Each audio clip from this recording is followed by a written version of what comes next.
Mengenal prodi komunikasi penyiaran Islam, ya. Secara legalitas, prodi komunikasi dan penyiaran Islam ini sudah terakreditasi dengan nilai B, ya. Dan ini berlaku sampai tahun 2022, ya. Dan sekarang menurut undang-undang terbaru, untuk akreditasi sendiri itu bisa diperpanjang secara otomatis ketika kampus itu masih aktif dan memenuhi syarat-syarat tertentu yang sudah ditetapkan oleh pemerintah, ya, khususnya Kementerian Pendidikan dan Kebudayaan. Kemudian visi misi dari program studi komunikasi dan penyiaran Islam, misinya adalah menjadi prodi komunikasi dan penyiaran Islam yang terdepan dalam pengembangan prinsip-prinsip dan skill komunikasi dan penyiaran berbasis Islam. Kemudian adapun misinya,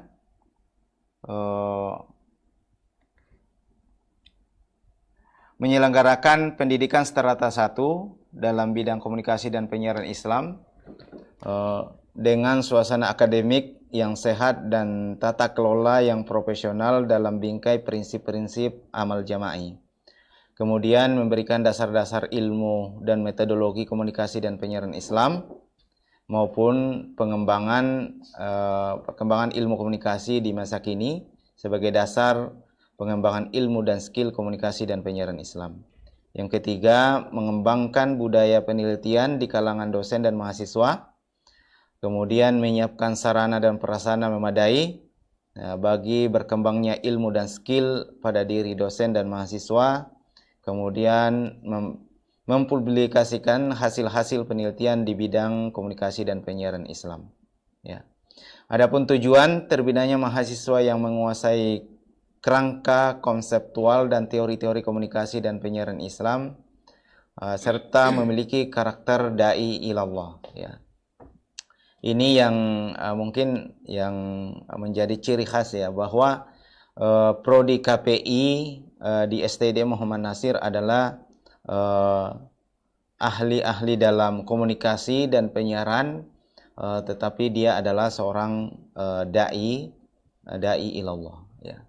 Karena beberapa kampus yang di luar, ya, kampus-kampus Islam juga, misalkan yang prodi KPI-nya itu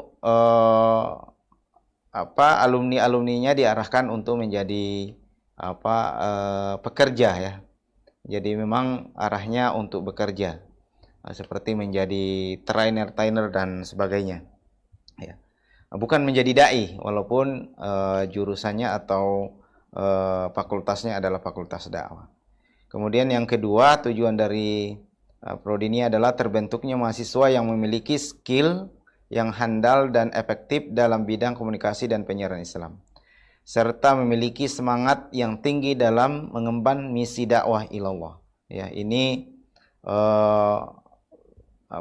karakter yang harus dimiliki oleh alumni-alumni KPI, ya, ahli dalam komunikasi, penyiaran, jurnalistik, PR maupun broadcasting, tetapi dia adalah seorang dai ilallah yang memiliki semangat yang tinggi, memiliki komitmen yang kuat dalam menjalankan dakwah. Jadi skill-skill yang dimiliki dalam komunikasi, jurnalistik dan seterusnya adalah skill yang dimanfaatkan, yang digunakan untuk kegiatan dakwah.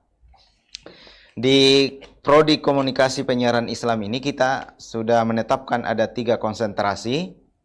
Konsentrasi yang pertama adalah jurnalistik.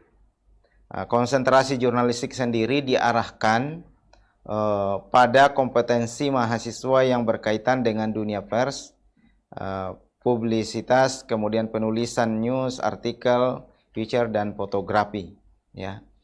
Dan untuk konsentrasi jurnalistik ini kita juga ada 2 program, ada 2 jenis fokusnya.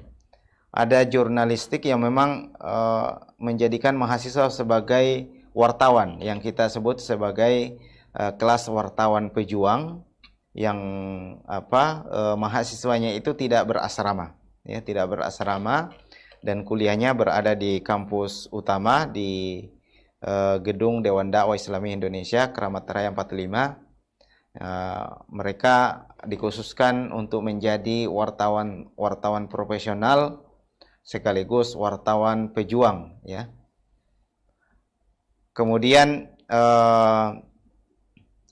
broadcasting yang kedua adalah konsentrasi broadcasting berkenaan dengan dunia penyiaran, baik yang bersifat audio maupun visual. Penggiat media seperti menjadi kameramen, tim kreatif, penulis naskah, dan seterusnya di dalam bidang broadcasting, ya. Dan labnya adalah studio yang kita gunakan sekarang ini adalah studio Dahot TV. Itu adalah lab praktek mahasiswa-mahasiswa yang nanti memilih konsentrasi broadcasting. Kemudian ada public relation, ya. Konsentrasi yang ketiga ini public relation adalah konsentrasi yang merujuk pada kemampuan kehumasan pada sebuah organisasi, ya. Dan kita di sini adalah organisasi dakwah. Jadi lulusan atau mahasiswa yang memilih konsentrasi public relation ini akan menjadi humas atau juru bicara atau menjadi konsultan organisasi dakwah, ya. Jadi mempunyai kemampuan PR dalam mempengaruhi opini, kemudian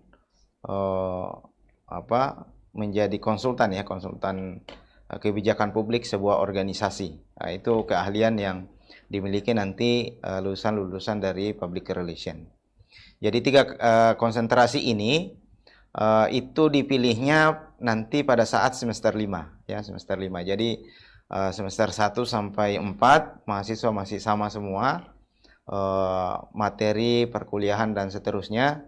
Nanti setelah semester 5 mulai berbeda konsentrasi, ya. Mata kuliah juga sudah ada beberapa yang berbeda, walaupun masih mayoritas sama, tetapi kekhususan skill yang dikembangkan masing-masing mahasiswa itu sesuai dengan konsentrasi yang dipilih, ya. Itu nanti di semester 5. Kemudian kurikulum prodi komunikasi penyiaran Islam sendiri, kita mulai dari profil lulusan KPI. Yang pertama dan utama adalah menjadi dai dan daiyah ilallah, ya. Jadi dai dan daiyah ilallah ini adalah sarjana sosial yang memiliki akhlak karimah, memiliki karakter dai ilallah, menguasai dasar-dasar ulumuddin, mampu membaca kitab-kitab berbahasa Arab, memiliki hafalan minimal 5 juz, ya. Ini minimal 5 juz, selesai nanti di pesantren mahasiswa atau mahajamiah. Kemudian memiliki hafalan hadis arba'in dan menguasai skill penunjang dakwah, ya, serta mampu melaksanakan tugas sebagai dai di tengah-tengah masyarakat. Itu profil lulusan yang utama dalam prodi KPI. Yang kedua, profil utama yang kedua adalah menjadi praktisi komunikasi dan penyiaran Islam, ya. Jadi ini adalah dai sarjana yang memiliki pengetahuan ilmu komunikasi dan penyiaran, mampu melaksanakan sebagai penceramah, public speaker, penulis, jurnalis, desain multimedia dan sebagainya. Itu adalah profil dari KPI. Yang ketiga adalah profilnya menjadi asisten peneliti dan pengembang komunikasi dan penyiaran Islam. Ya, karena memang untuk tingkat S1 itu masih menjadi asisten peneliti, ya, dalam pengembangan ilmu-ilmu dakwah maupun ilmu komunikasi dan penyiaran Islam secara umum, ya. Kemudian yang terakhir adalah advokasi kebijakan media, ya. Mampu memberikan advokasi, ya, kepada lembaga-lembaga atau, ya, lembaga-lembaga media, media-media Islam, mampu mengembangkan, mampu memberikan perlindungan dan sebagainya, ya. Artinya menguasai perundang-undangan, aturan-aturan terkait komunikasi dan penyiaran, ya. Ini adalah profil dari program studi komunikasi dan penyiaran Islam. Adapun sebaran mata kuliah di KPI ini jumlahnya 65 ya. 65 dengan total SKS 144 ya. Ini bisa dilihat sebarannya di semester 1 22 SKS, kemudian semester 2 sama, semester 3 21, kemudian semester 4 ada 20 SKS, dan kemudian semester 5 22, semester 8 7 18 SKS, dan semester semester 6 tadi, kemudian semester 7 13 SKS. Nah, di semester 7 ini nanti ada mata kuliah praktikum sesuai dengan prodinya.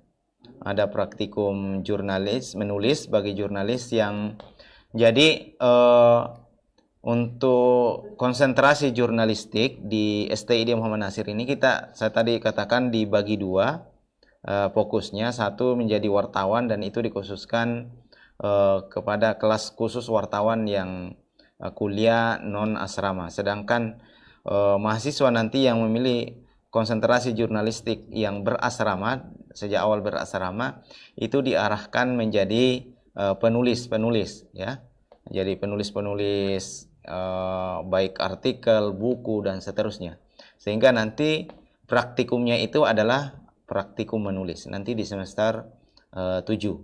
Kemudian yang memilih public relation, ya ada praktikum public relation, dan juga yang memilih broadcasting ada praktikum. Mungkin saja praktikumnya 1 semester, magang di lembaga, ataupun tidak full magang ya semi magang lah istilahnya. Jadi masih mengikuti perkuliahan, tetapi juga menjadi, misalkan kalau penulis itu kontributor penulis di sebuah media dan seterusnya. Nanti itu ada semua ketentuan-ketentuannya nanti disampaikan ketika antum sudah berada di semester ini ya. Jadi total minimal yang harus total SKS ya, yang minimal harus diambil oleh mahasiswa itu adalah 144. Jadi misalkan antum semester 1, semester 2 ada mata kuliah yang gagal, itu menjadi hutang dan antum tidak akan bisa diluluskan atau mengikuti ujian PKL maupun skripsi ketika antum belum menyelesaikan hutang mata kuliah tersebut. Jadi diusahakan betul-betul maksimal serius kuliahnya, sehingga tidak ada mata kuliah yang gagal ya, tidak ada yang nilainya merah. Ya, nilainya merah itu ya nilai E dan D ya. Jadi kita minimal C harus itu. Nah, jadi itu nanti diperhatikan sejak awal di semester 1, misalkan ini ada 10 mata kuliah atau 22 SKS. Seluruh mata kuliah ini harus antum lulus ya, artinya mendapatkan nilai minimal C ya. Demikian pula di semester 2 dan sampai semester 7 itu harus terpenuhi. Kalaupun ternyata ada yang gagal, itu harus antum ingat-ingat terus dan diganti pada saat ada mata kuliah itu diberikan di kelas yang lain, dan mungkin antum akan memerlukan energi yang lebih besar karena hal itu ya. Jadi itu yang diperhatikan yang pertama. Yang kemudian yang kedua, misalkan di semester 5 ada praktikum dai. Praktikum dai ini nanti seperti yang sudah dijelaskan oleh Waket Bidang Kemahasiswaan, bahwa semula mahasiswa STID Muhammad Nasir itu harus di semester 5 sampai lulus itu tinggal di masjid ya, tinggal di masjid, dan mungkin penjelasannya sudah. Ini mata kuliahnya namanya praktikum dai. Jadi antum nanti praktikum atau magang di masjid itu selama 4 semester itu, dari 5 sampai 8 sampai semester 8, itu ada penilaian dari dosennya ya nanti. Dan bentuk pelaporan dan kuliahnya nanti akan disampaikan pada saat antum mengambil mata kuliah itu. Kemudian yang penting juga antum ketahui di semester akhir, semester 7 ya. Pada saat ujian PKL, antum sekaligus mengikuti ujian komprehensif. Ujian komprehensif di akhir ini, di semester 7 ini juga sangat menentukan kelulusan antum. Kalau antum gagal ujian komprehensif di akhir ini, antum tidak bisa mengikuti ujian skripsi ya. Ujian komprehensif di semester 7 adalah ujian komprehensif tentang syakhsiyah ya. Jadi kalau saksi ada mahasiswa yang semester 5, 6, dan 7 saksiahnya bermasalah, itu akan nanti dicek pada saat ujian komprehensif di semester 7. Karena kalau yang di PESMA kan ujian komprehensifnya di akhir semester 4, mau masuk semester 5. Dan itu ketentuannya lebih ketat lagi. Ada gagal misalkan tahfiznya, itu tidak boleh masuk semester 5. Itu nanti akan diperjelas nanti oleh bidang Ma'had Jamiah ya. Nanti dijelaskan secara rinci. Karena semester awal ini, 4 semester awal ini full pembinaan dan pelaksanaan kegiatan juga itu di Ma'had Jamiah ya. Jadi itu yang perlu antum perhatikan. Kemudian di semester 8 itu menulis skripsi dan sekaligus ujian skripsi harus sudah selesai di semester 8. Kenapa? Karena semester 9 antum harus sudah dikirim ke daerah. Dan pengalaman selama ini lulus tidak lulus skripsi di semester 8, mahasiswa itu dikirim untuk melakukan pengabdian dakwah. Dan itu akan merepotkan mahasiswa tersebut jika belum selesai skripsinya ya. Jadi ini perlu juga diperhatikan, mulai dari mata kuliah harus lulus setiap semesternya. Kalaupun ada gagal, segera diambil perbaikan di semester-semester berikutnya sehingga tidak menumpuk di akhir dan akan mengganggu penyelesaian kelulusan antum di STD Muhammad Nasir. Jadi itu targetnya. Kemudian juga dalam bidang keuangan juga nanti akan menyampaikan bahwa mahasiswa yang tidak lulus di semester 8 mulai semester 9 itu kena biaya administrasi ya. Kalau tidak salah nanti akan disampaikan bidang keuangan, itu 100.000 per bulan ya. Jadi memang ini dilakukan untuk betul-betul membuat antum serius harus bisa selesai di semester 8 ya. Jadi itu diingat dan diperhatikan seluruh mahasiswa. Untuk KPI ini ada 65 mata kuliah dengan total SKS 144 ya. Itu bagian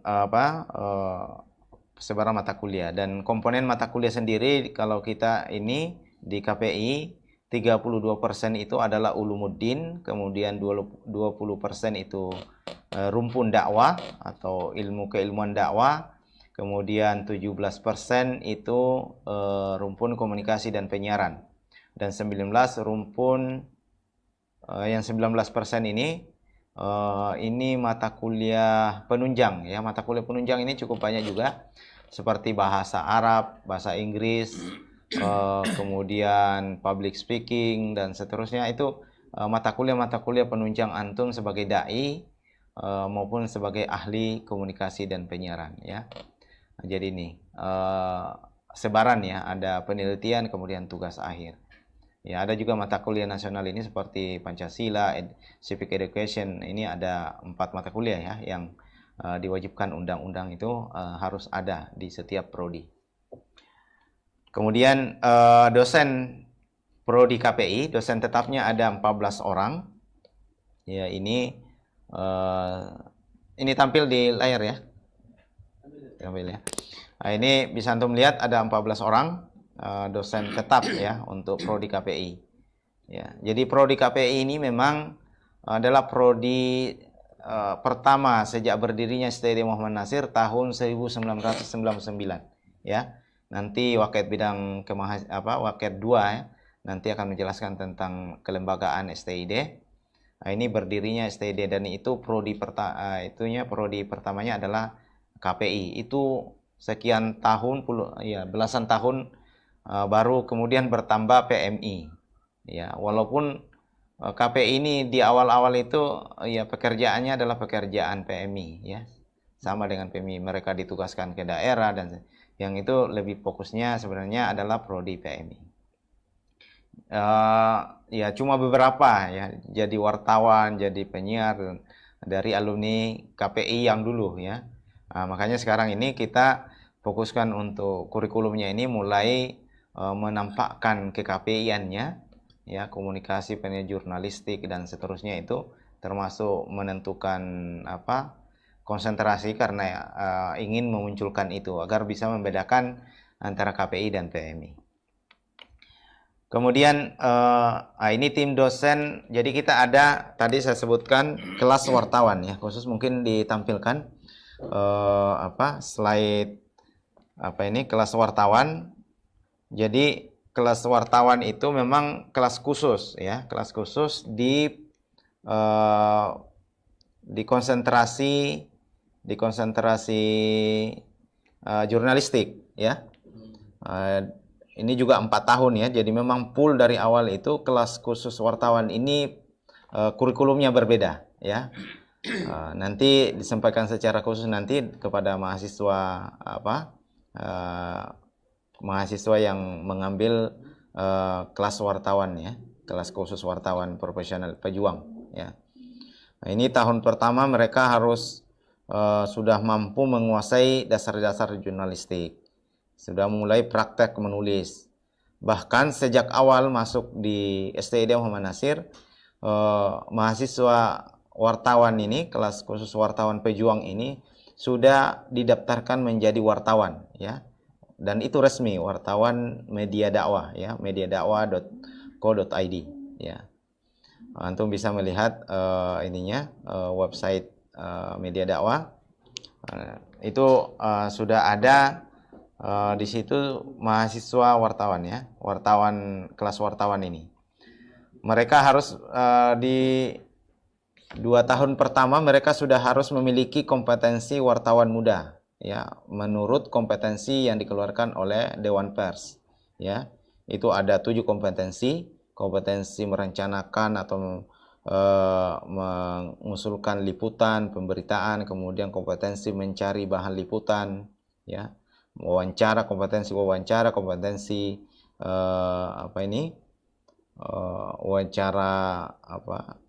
wawancara cegat ya. Itu nanti istilah-istilah nanti itu dalam kelas wartawan ini. Ada kompetensi menulis berita, kompetensi menyunting berita, kemudian menyiapkan isi rubrik, kompetensi rapat redaksi, ujian kompetensi. Dan nanti itu diujikan oleh Dewan Pers atau lembaga-lembaga yang mempunyai izin untuk mengadakan ujian kompetensi wartawan. Nah, itu memang kita khususkan menjadi wartawan-wartawan yang profesional ya, tetapi juga wartawan pejuang Islam ya maksudnya ya. Nah, itu kelasnya memang non asrama dan berbayar ya. Nah, nanti kalau ada yang mau pindah boleh juga, tapi itu syaratnya memang berbayar dan non asrama ya. Tapi juga pembinaan tidak kalah ketat juga di kelas ini, penanaman dasar-dasar keislaman, kemudian karakter dai-nya juga itu juga ditekankan di kelas ini. Saya tidak terlalu panjang lebar terkait kelas wartawan ini karena nanti juga ada pertemuan khusus ya. Dan dosen-dosennya ini dosen-dosen pakar yang sudah menyanggupi akan mengajar di kelas wartawan ini. Ada Dr. Adian, kemudian Prof. Ibnu Hamad ya, Asron Kamar Rokan, ini pimpinan redaksi Harian Republika, kemudian Nasihin Masa, pimpinan redaksi Harian Republika juga tahun sebelumnya ya. Dan ada sekitar 13 ya pakar jurnalistik dan jurnalis profesional ya, yang nanti masuk tim pengajar di kelas khusus wartawan pejuang ya. Kemudian saya sampaikan kepada seluruh mahasiswa terkait sistem perkuliahan di STID Muhammad Nasir ya. Kewajiban akademik bagi setiap mahasiswa ya, semua ya, mahasiswa baik KPI maupun PMI ini harus menyelesaikan seluruh mata kuliah prodinya ya. Kalau di KPI ada 65 mata kuliah dengan jumlah SKS 144. Nah, untuk PMI nanti disampaikan oleh ketua prodinya. Kemudian harus lulus dari Ma'had Jamiah, ya. Jadi ini kewajiban juga, antum tidak akan bisa lulus dari SED kalau tidak lulus dari Ma'had Jamiah. Kemudian mengikuti program Kafilah Dakwah. Kafilah Dakwah ini juga wajib bagi seluruh mahasiswa, ya, dan itu menjadi syarat untuk bisa mengikuti ujian PKL dan ujian skripsi di akhir. Kemudian mengikuti program komunitas pencinta masjid KPM, ya, praktikum dai. Nah, ini juga seluruh mahasiswa harus mengikuti. Untuk akhwat komunitas pencinta majelis taklim, ya. Jadi prakteknya di majelis-majelis taklim sekitar kampus. Sedangkan untuk mahasiswa tidur dan tinggal di masjid selama 4 semester, ya. Minimal itu. Karena dari semester 5 sampai semester 8. Kemudian yang kelima, menyelesaikan laporan praktek kerja lapangan atau PKL dan mengikuti ujiannya. Dan terakhir, yang keenam, menyelesaikan penulisan skripsi dan lulus sidang munaqasyah, ya. Lulus ujian skripsinya.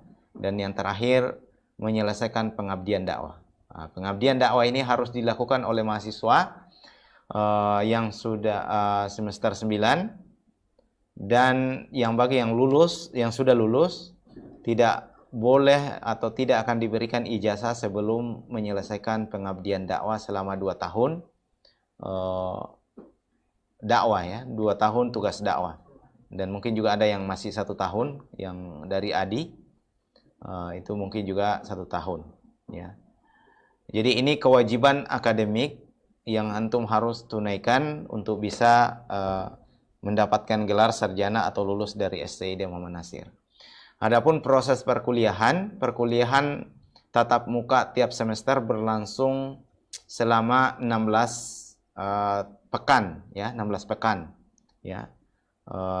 Sudah termasuk di dalamnya UTS atau ujian tengah semester dan ujian akhir semester. Kemudian 1 SKS mata kuliah sama dengan tatap muka 50 menit, kemudian ditambah penugasan terstruktur 60 menit dan belajar mandiri 60 menit, ya. Jadi total belajar mahasiswa per SKS itu 170 menit, ya. Tapi tatap mukanya 50 menit. Jika mata kuliah yang antum ambil itu 2 SKS, berarti tatap mukanya di kelas itu 100 menit. Sedangkan penugasan terstruktur itu tugasnya nanti diberikan oleh dosen di luar kelas itu 120 menit. Kemudian belajar mandiri yang juga akan diawasi oleh dosen itu 120 menit. Itu harus, jadi dosen akan memberikan tugas-tugas yang bisa diselesaikan dalam jangka waktu tersebut. Nah, ini jadi antum pahami, jadi kuliah itu bukan hanya di kelas, ya. Dan dosen tidak hanya mengajar di kelas. Nah, itu nanti antum harus pahami. Jadi kalau mata kuliahnya 2 SKS, ya dikalikan 50 menit. 3 SKS berarti 150 menit tatap mukanya. Kemudian tugas terstrukturnya itu 180 menit. Tugas belajar mandirinya juga 180 menit. Ya, jadi memang akan terukur dari capaian-capaian pembelajaran atau capaian pembelajaran lulusan, ya, setiap mata kuliah itu, ya. Kemudian kehadiran minimal mahasiswa selama 1 semester itu 80%, ya. Setiap MK-nya itu, setiap mata kuliah antum harus hadir 80% minimal, ya. Karena jika tidak mencapai 80%, antum tidak bisa atau tidak diizinkan mengikuti ujian akhir semester, ya. Artinya itu mungkin ada penugasan tambahan, kemudian ada ujian tambahan dari dosen, ya. Jadi kehadiran ini juga diperhatikan, jangan sampai antum tidak memenuhi target jumlah kehadiran yang seharusnya, sehingga mata kuliah antum gagal, ya, itu menjadi perhatian mahasiswa. Ya, pengecualian ketidakhadirannya karena sakit ya. Mungkin itu ada maksimal 40% masih bisa ya. Kalau normal 20% maksimal ininya. Kalau sakit bisa sampai 40% untuk ketidakhadirannya. Itu tentu saja dengan syarat-syarat yang nanti di buku panduan akademik itu ada, ketentuan panduan perkuliahan ada. Kalau sakit itu ada keterangan dokter dan seterusnya ya. Kemudian kita juga belajar menggunakan e-learning atau platform pembelajaran daring online. Yang kita gunakan adalah LMS Moodle ya. Ini juga mahasiswa harus mengikutinya, khususnya yang online, yang di ADI. Nah, itu nanti menggunakan LMS Moodle ini ya, khususnya yang di ADI. Kemudian yang mahasiswa yang lain semester 5 ke atas, itu juga sudah menggunakan LMS Moodle ya. Semester 1 sampai 4 jika kuliahnya masih online ya. Tetap khususnya yang di ADI itu memang harus menggunakan LMS Moodle. Absensi, kemudian materi-materi, nilai itu semua didapatkan atau diupload atau diisi melalui LMS Moodle ini. Ya, antum bisa cek nanti dan melihat daftar mata kuliah di LMS Moodle kita. Alamatnya adalah lms.stdnatsir.ac.id. Ya, ini antum bisa nanti cek langsung dan melihat daftar-daftar mata kuliah yang di online kan ya. Ini khususnya semester atas. Tapi khusus untuk ADI yang mahasiswa integrasi itu memang sejak awal ya, sejak semester 1 sudah menggunakan ini. Dan itu nanti akan dibantu oleh operator LMS modelnya di ADI masing-masing ya, untuk mahasiswa yang di ADI. Kemudian yang tadi yang saya sebutkan tadi tugas terstruktur 60 menit satu SKS-nya, itu berarti kalau 2 SKS 120 menit, itu nanti lebih banyak tugas terstrukturnya itu melalui model ini ya, melalui LMS ini. Jadi dosen akan mengupload dan mengisi materi-materi yang harus dipelajari mahasiswa sebagai tambahan untuk mencapai kompetensi mata kuliah yang diajarkan oleh dosen ya. Jadi nanti ini dosen akan menyimpan atau membuat kelas di LMS model ini sebagai pendukung atau sebagai alat untuk pelaksanaan tugas terstruktur ya, tugas terstruktur dan tugas belajar mandiri. Nah, itu nanti diaksesnya di Moodle. Misalkan dosen masuk mengajar di suatu kelas 2 SKS, misalkan bahasa Indonesia 2 SKS, belajar di kelas selama 100 menit karena 2 SKS. Nah, dosen akan memerintahkan, silakan untuk pendalaman materi, silakan baca materi, nonton materi atau dengarkan audio materi di LMS Moodle ya. Seperti itu nanti praktek-praktek untuk pembelajaran terstruktur penugasan terstruktur maupun belajar mandiri ya. Itu akan lebih banyak memanfaatkan LMS Moodle ini ya. Itu gambaran proses perkuliahan ya di KPI. Dan secara umum tadi bedanya dengan PMI itu hanya di kurikulumnya saja yang nanti akan dijelaskan oleh Ketua Prodi PMI Ustaz Salman. Adapun yang lain yang saya sampaikan tadi semua sama, jadi mungkin tidak akan disampaikan lagi Ustaz Salman ya. Misalkan pembelajaran melalui e-learning ini, e-learning LMS Moodle, kemudian kewajiban-kewajiban akademik tentang besaran SKS dan seterusnya, itu sama semua prodi ya. Jadi itu diperhatikan, dan mungkin nanti rekamannya apa yang disampaikan ini oleh prodi ini nanti diulang-ulang supaya lebih paham terkait, karena ini cukup yang pokok ya dalam perkuliahan kita ini ya, terkait kurikulum dan pelaksanaan pembelajaran di kelas ya. Baik, kemudian terakhir ini tampilan studio Daho TV ya walaupun peralatan belum lengkap tetapi sudah bisa dimanfaatkan ya untuk latihan mahasiswa. Ya nanti bisa mahasiswa praktek penyiaran, praktek memegang kamera dan seterusnya.